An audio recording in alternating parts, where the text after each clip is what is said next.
everyone. So this video we're going to talk a little bit about the registering the kids for school. So I've got 3 kids. I've got one that would be in grade 1 of elementary school, another that's in grade 7 of middle school, and then another that's in grade 10 of what is secondary school. So we visited 2 schools. We visited the secondary school for my son Charlie and the middle school for my daughter Evie. We're seeing the elementary school on Monday for my other daughter. So we started this whole journey when we're back in the UK. Sorry about the camera, because as I mentioned before, one of the things that we left behind at the hotel was my stability stand. So I'm having to use my hand. So I apologise for the wiggling until I get started out. So because Nathan was already over in Canada and had his work permit, we were able to register. Now you need to do this with your district. You can't go to a specific school and do it that way. You've got to register with your district and look to see what schools will be in the catchment area that you were living, because it's all about catchment area over here. So obviously we had the property, we got our property before both of us moved over. So we had the property secured from, was it the June or July? And we knew where we were going to be living once we landed. So we were able to register the children and see what schools they would be going to.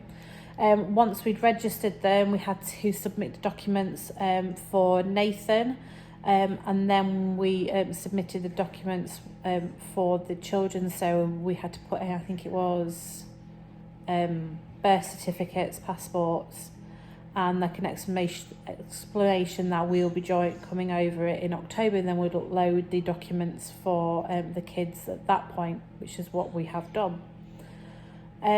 So Charlie's age group, obviously he's in grade 2, so he's working towards his GED now at this point. We went in yesterday to discuss his courses. Obviously, because he's joining part of the way through the year, he's got to just take whatever's left. So because obviously also he broke, because they did give him PE, and as some of you may know, Charlie broke his ankle quite badly in September and he had to have it operated on. So he's actually out for the rest of the year. He's got to have another operation in summer next year. So he's out for the rest of the year for PE. So he's going to do that the year after. So we had to substitute PE, and he was allocated textiles, which, there's absolutely nothing wrong with that. But if anybody knows my son, it's just not him. We did visit the homeroom that does textiles in, and it was full of girls. And although, girls, teenage boys, it wouldn't for him. So he's actually opted into cooking, and instead of PE, he's doing robotics and, what was the other one? Electronics and robotics. He did have the option to do marine biology as another option, but it's not something that he's particularly interested in, so he's going down that route. We also discussed trades at school, because at school they can decide to go down the trades route. Charlie will do this next year, so he's looking at starting an apprenticeship. Now school will allow them to do the apprenticeship within school, so they get allocated half the school term week for the apprenticeship and half the school week for GED work. Now the apprenticeship does go towards his GED, the same as if he got a job generally, though that works as points towards his GED as well.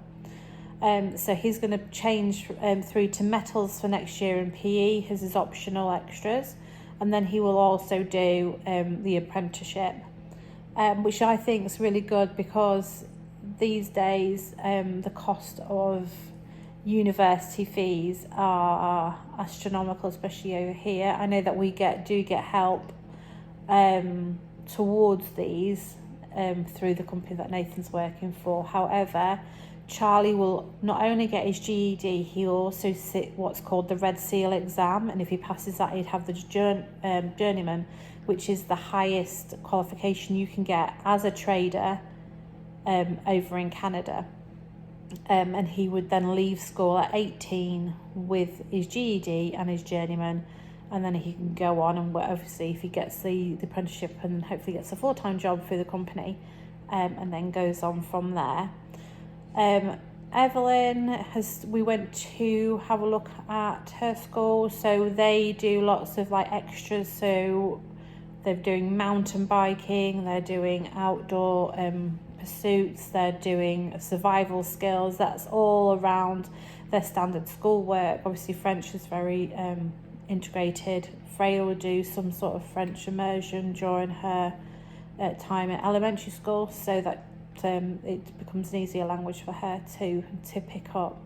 Elementary school is pretty much similar to what we've got back in the UK in infant school or primary, whichever you've got your kids in. It's, you know, it's fun. It's just, it is what it is. So over here, you've also, if you want your children to use the school buses, you've got to register for them as well as registering for school. So we've registered them for the school buses. That also includes Freya. Depending on where you are, it can cost or it can be free. So for Freya age group, it's free. For the other two, it's $25 for registration, and that's it. They can use the school bus from there. I know we've been told that for Charlie, he would choose his options for grade 11 in February. So we've, you know, as I said, he's already decided what he wants to do. He wants to do metals because he wants to go into metals with the company that's actually employing my husband. So he's hoping to get an apprenticeship with them in the metals division.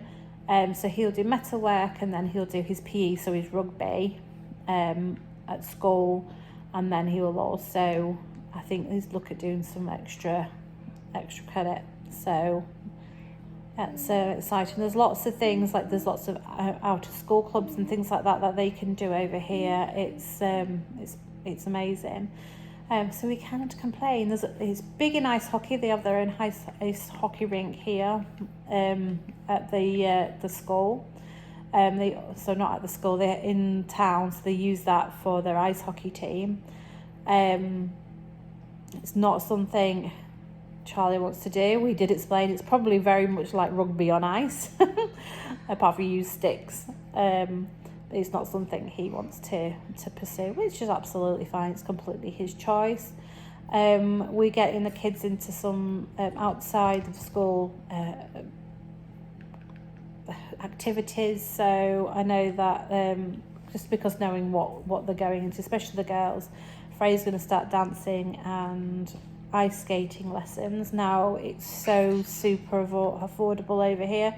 For a 6-week course, beginner course for ice skating lessons, it's $45 for the full course, which is what, 25 quid? Amazing. I think we'd pay that for one lesson over here. And she's also going to start dancing. That's a little bit more. I think that works out as $57 a month, but that's she gets one lesson per week with that. And Evie is going to pick up her horse riding again. That's around, I think for one lesson a week is $230 for the month, which again isn't a bad amount when you convert it back to what we were paying back in the UK. We passed paying more than that a week in the UK. And also they can loan the horses over here as well, which is great. And there is a ranch within the town that we live in, so it's all on our doorstep. So much for the kids to do, so affordable, so cheap.